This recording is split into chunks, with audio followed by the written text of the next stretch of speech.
Okay. Okay, I got it. Cool. Okay, we're on YouTube. Facebook's going right now.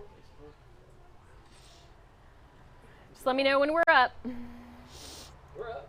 We're up. Hi, guys. Hello. How is everyone? I bet you're not sweating like we are. Yes. I'm going to teach you what not to do. That's right. What your friends won't tell you. Yes. What your friends will tell you, get out of the heat. No, so we're going to be live here in just a couple of seconds. We're just going up a little early so we can check our mics, make sure our cameras are working. And the best thing we always say you can do for us is share our live videos. So go to your share button right now, because I'm going to do that right now on the What Your Friends Won't Tell You page, and share it on your page. That is the best thing you can do for us. Today we're talking about self-care. And once again, self-care is not being sitting in the sun. in the heat in Florida in the middle of June. Yeah. Without sunscreen. But we're going to make this rock. We're going to make it rock. And we have a live audience today as well. We're going to get to all the happenings here at the Inn Spa at the Delray Beach Marriott. Our show starts in 5, 4, 3, 2, 1. On today's episode of What Your Friends Won't Tell You, breaking the barriers of self-care. Why do we continue to overschedule, overgive, overindulge when we know we need to give ourselves some love? Shannon's tools to get past the obstacles that keep us from taking care of ourselves. Plus, the all-in-one kitchen appliance that saves you time and will change the way you eat. Episode 66 of What Your Friends Won't Tell You starts right now.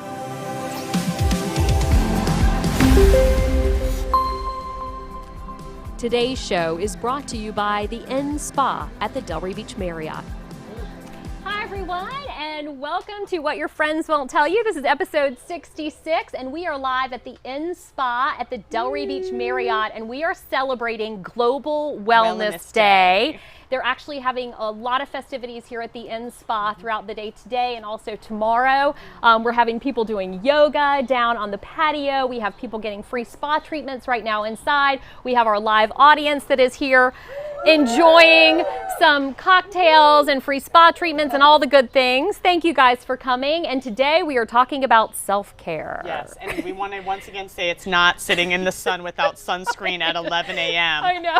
in Florida in June. Like, what were we thinking? Yes. But you know what? We're going to get through this. We're gonna, yes, Yeah. and it is actually beautiful. It is beautiful. It's not raining, so No. at least we have that, right? We're grateful. All right, so, you know, when Shannon and I started planning out this show, we felt like we had talked about self-care, Yes. because we talk about it almost every show. Yes. I mean, in some form or In some fashion, form we or are another, talking yes. about self-care. And Right. so we didn't want to do the same thing over again.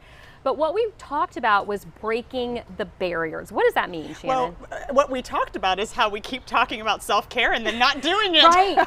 So it's like, well, why don't we do it? We all know the 8 glasses of water a day, 8 hours of sleep, rest, snacks, 3 meals a day, reducing your stress. We all know the basics of self-care, and yet most of us don't do it.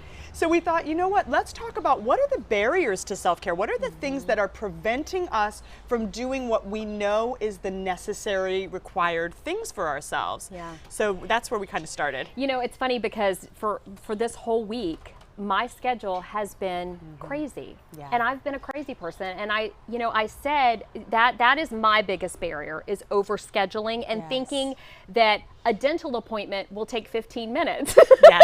Yes. And then booking something right after that dental Yes. appointment. So I have to tell the dentist, I'm sorry, I have to boogie. Yeah. And so that is my biggest barrier. And I was thinking about it this week, about how I was producing a show for today on self-care, yet here I am back in the same rut, the same pattern of overscheduling Right. myself and not taking care Right. of myself. And not taking care of ourselves.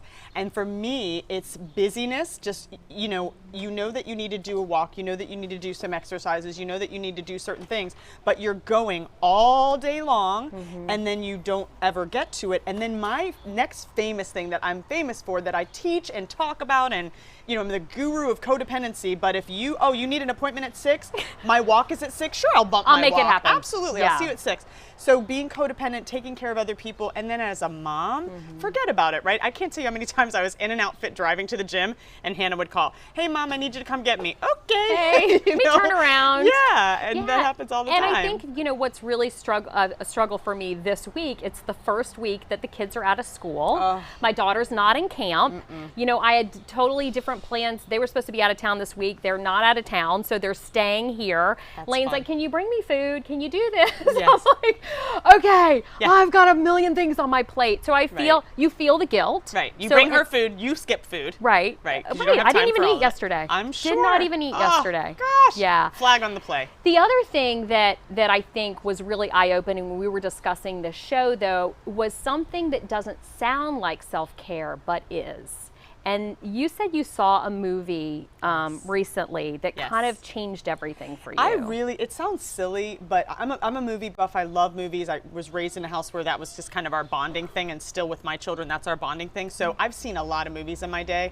I have never seen a movie that rocked me to the core like this movie. It was Rocket Man. It's the Elton John story.